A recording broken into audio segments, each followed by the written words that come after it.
اعوذ باللہ السمیع العلیم من الشیطان الرجیم من ہمزہ ونفخہ ونفثہ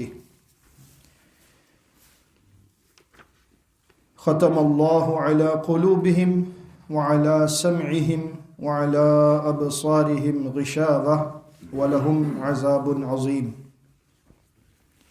سورہ بقرہ کی آیت نمبر 7 پر بات جاری تھی، جہاں پر اللہ رب العزت نے اس دوسرے طبقے کے لوگوں کا ذکر فرمایا ہے کہ جنہوں نے اس بات کا ارادہ کر ہی لیا کہ ہمیں محمد صلی اللہ علیہ وسلم کو تسلیم نہیں کرنا، قرآن کو تسلیم نہیں کرنا، اور ان کی اس ہٹ دھرمی اور ضد کی وجہ سے اللہ رب العزت نے انہیں یہ سزا دی کہ فرمایا ختم اللہ علی قلوبہم، اللہ نے ان کے دلوں پر مہر لگا دی ہے، وعلی سمعہم، اور ان کی سماعت پر، وعلی ابصارہم غشاوہ، اور ان کی آنکھوں پر بھاری پردہ پڑا ہوا ہے، ولہم عذاب عظیم، اور ان کے لیے بہت بڑا عذاب ہے۔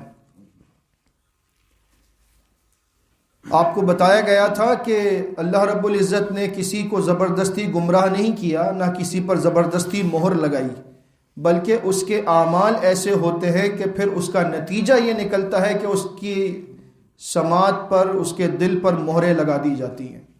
اللہ کسی پر ظلم نہیں کرتا، کیونکہ اللہ رب العزت کا فرمان ہے وَمَا أَنَا بِظَلَّامٍ لِّلْعَبِيدِ، سورہ قاف میں، کہ میں اپنے بندوں پر بالکل بھی ظلم کرنے والا نہیں ہوں۔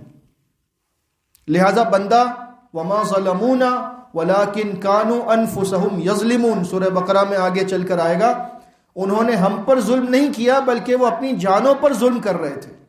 تو بندہ اپنی جان پر ظلم کرتا ہے، جس کے نتیجے میں اس پر مہر لگا دی جاتی ہے، اس کے دل پر، اس کی سماعت پر، اور اس کی آنکھوں کے سامنے پردہ آ جاتا ہے۔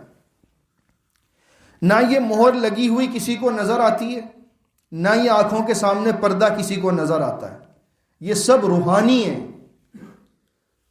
اور اسی وجہ سے یہ سب سے زیادہ خطرناک چیز ہے، کیونکہ آپ کو یہ نہیں معلوم کہ آپ کے دل پر مہر لگی ہوئی ہے، آپ کے کانوں پر مہر لگی ہوئی ہے، آپ کی بصارت کے آگے پردہ ہے، آپ کو نظر نہیں آ رہا، لیکن وہ ایک روحانی پردہ ہے، روحانی مہر ہے، اور اسی وجہ سے بندہ یہ سمجھتا ہے کہ میں تو صحیح راستے پر ہوں، اسے نظر نہیں آتا کہ میں گمراہ ہوں۔ اسی لیے اللہ رب العزت سے ہدایت کی دعا کرتے رہنا چاہیے۔ سورہ آل عمران میں اللہ نے یہ دعا سکھائی ہے، ربنا لا تزغ قلوبنا بعد اذ ہدیتنا، اے ہمارے رب، ہمارے دلوں کو ٹیڑھا نہ کر دینا جب تو نے ہمیں ہدایت عطا کر دی ہے، وَهَبْ لَنَا مِن لَّدُنْكَ رَحْمَةً، اور ہمیں اپنے پاس سے رحمت عطا فرما، إِنَّكَ أَنْتَ الْوَهَّابُ، تو بہت زیادہ دینے والا ہے، ہم تجھ سے ہدایت مانگتے ہیں۔ سورہ فاتحہ میں ہم نے اللہ سے ہدایت کی دعا کی تھی، اهْدِنَا الصِّرَاطَ الْمُسْتَقِيمَ، جب ہم پڑھتے ہیں تو اس کے لیے ضروری ہے کہ بندہ اپنے آپ کو قرآن و سنت کی عدالت میں پیش کرتا رہے، یہ نہ سمجھے کہ میں تو بخشا بخشایا ہوں، میں تو 100% درست ہوں، میں تو غلط سوچ ہی نہیں سکتا، میرا علم تو اتنا وسیع ہے، اتنا اوپر جا چکا ہے کہ میں تو غلط کر ہی نہیں سکتا۔ جہاں پر آپ نے یہ سوچ لیا کہ میں غلط نہیں ہو سکتا، وہیں سے آپ کی غلطی شروع ہو جاتی ہے۔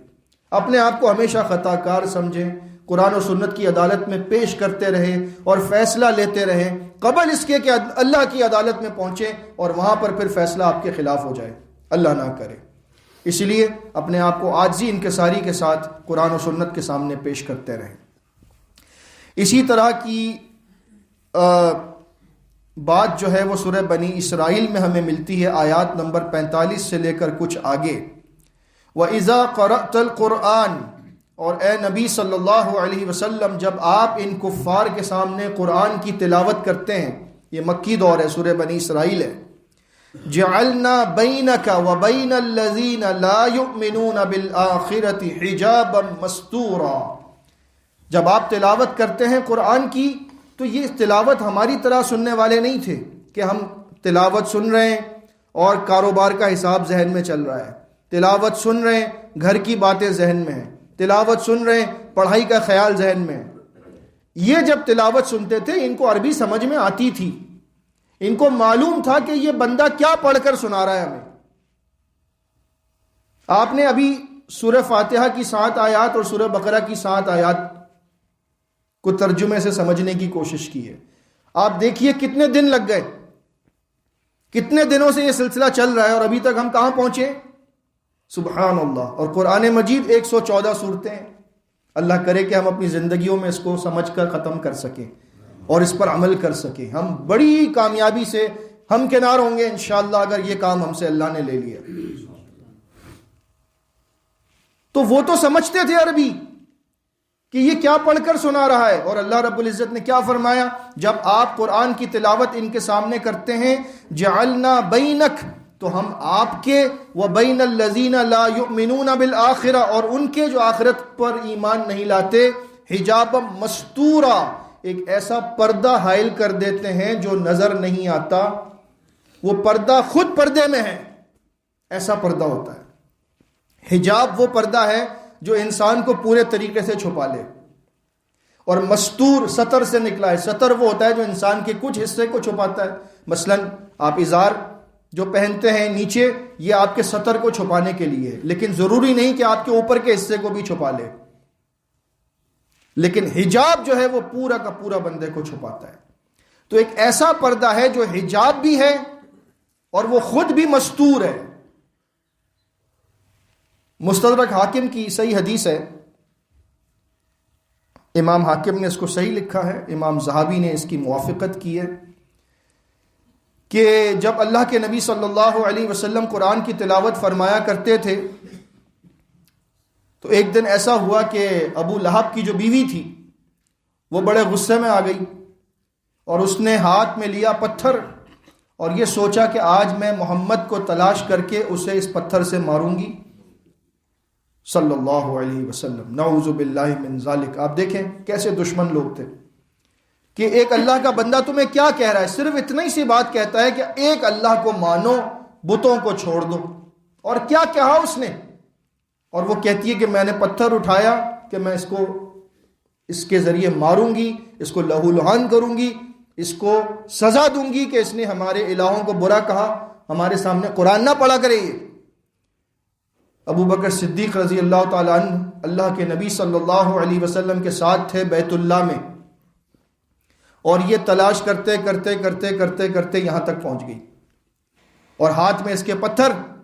ابو بکر صدیق رضی اللہ تعالیٰ عنہ نے فرمایا کہ اے اللہ کے نبی صلی اللہ علیہ وسلم, یہ ابو لہب کی بیوی آ رہی ہے, اس کے ہاتھ میں پتھر ہے, مجھے خدشہ ہے کہ کہیں آپ کو نقصان نہ پہنچائے. اللہ کے نبی صلی اللہ علیہ وسلم نے فرمایا یہ مجھے نقصان نہیں پہنچا سکتی انشاءاللہ. اور اس وقت آپ یہ آیت تلاوت فرما رہے تھے, وَإِذَا قَرَأْتَ الْقُرْآنَ جَعَلْنَا بَيْنَكَ وَبَيْنَ الَّذِينَ لَا يُؤْمِنُونَ بِالْآخِرَةِ حِجَابًا مَسْتُورًا, کہ ہم آپ کے اور ان کے درمیان ایک حجاب ڈال دیتے ہیں جو مستور ہوتا ہے, وہ خود پردہ ہوتا ہے. وہ کہتے ہیں ابو بکر صدیق رضی اللہ تعالیٰ عنہ کہ وہ ہمارے بالکل قریب آ گئی, اسے میں تو نظر آیا لیکن وہ تلاش کرتی رہی محمد صلی اللہ علیہ وسلم اس کو نظر نہ آئے.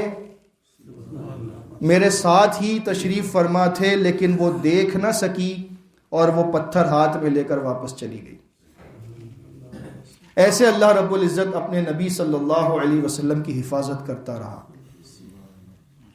بتانے کا مقصد یہ ہے کہ یہ پردہ نظر نہیں آتا, لیکن یہ پردہ ہوتا ہے اس بندے کے اور پڑھنے والے کے بیچ میں جو سننا سمجھنا نہیں چاہتا. اسی طرح سے ہمیں اپنے آپ کو بھی یہاں پیش کرنا چاہیے. کہیں ایسا تو نہیں کہ مجھے قرآن سنایا جا رہا ہو, پردہ نظر نہ آ رہا ہو, لیکن میں سن کر سمجھنا نہیں چاہ رہا.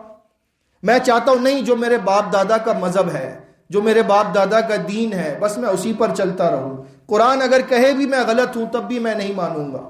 اگر ایسا ہوا تو یقین رکھیں ایسا نہ ہو جائے کہ کہیں ہمارے اور قرآن کے بیچ میں پردہ آ جائے.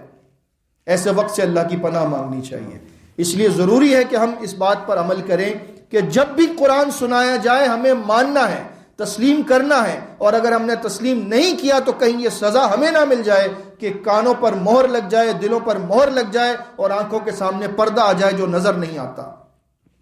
وَجَعَلْنَا عَلَىٰ قُلُوبِهِمْ أَكِنَّةً أَن يَفْقَهُوا, اور ہم نے ان کے کانوں پر ایک ایسا بوجھ ڈال دیا ہے کہ وہ اس قرآن کو سمجھ ہی نہیں سکتے، عربی جانتے ہیں لیکن سمجھ نہیں سکتے۔ وَجَعَلْنَا عَلَىٰ قُلُوبِهِمْ أَكِنَّةً أَن يَفْقَهُوا، ہم نے ان کے دلوں پر پردہ ڈال دیا ہے، وَفِي آذَانِهِمْ وَقْرًا، اور ان کے کانوں پر ایک بوجھ ہے۔ وَإِذَا ذَكَرْتَ رَبَّكَ فِي الْقُرْآنِ وَحْدَهُ، اور جب آپ قرآن میں اپنے رب وحدہ لا شریک کا ذکر کرتے ہیں، وَلَّوْا عَلَىٰ أَدْبَارِهِمْ نُفُورًا، تو یہ پیٹھ پھیر کر بھاگ جاتے ہیں نفرت کے ساتھ۔ یہ کہتے ہیں کوئی اور بات کرو، یہ بات نہ کرو کہ الہوں کو چھوڑنا ہے، بتوں کو چھوڑنا ہے، کوئی اور بات کرو۔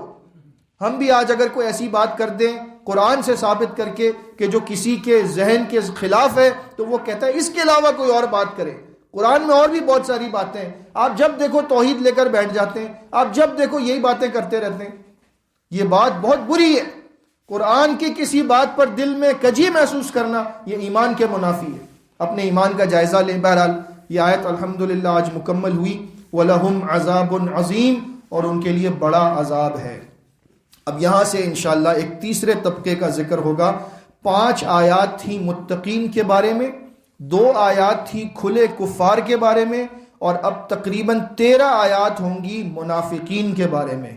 اس سے آپ اندازہ لگائیں کہ اللہ نے منافقین کے سلسلے میں سورہ بقرہ میں کتنا زور دیا ہے، اور کفار کے لیے فرمایا کہ ان کے لیے عذاب عظیم ہے، بڑا عذاب، اور منافقوں کے لیے آگے چل کر فرمایا جائے گا ان کے لیے وَلَهُمْ عَذَابٌ علیم، ان کے لیے دردناک عذاب ہے۔ یہ عظیم سے بھی بڑھ کر کوئی چیز ہے۔ یہ کیوں ہے؟ وہ کون سی باتیں ہیں منافقوں میں؟ اللہ رب العزت ہمیں منافقت سے بچائے۔ اسی پر ہم انشاءاللہ آگے بات کریں گے۔ اللہ رب العزت سمجھ کر عمل کرنے کی توفیق عطا فرمائے۔ آمین۔ استغفر اللہ استغفر اللہ استغفر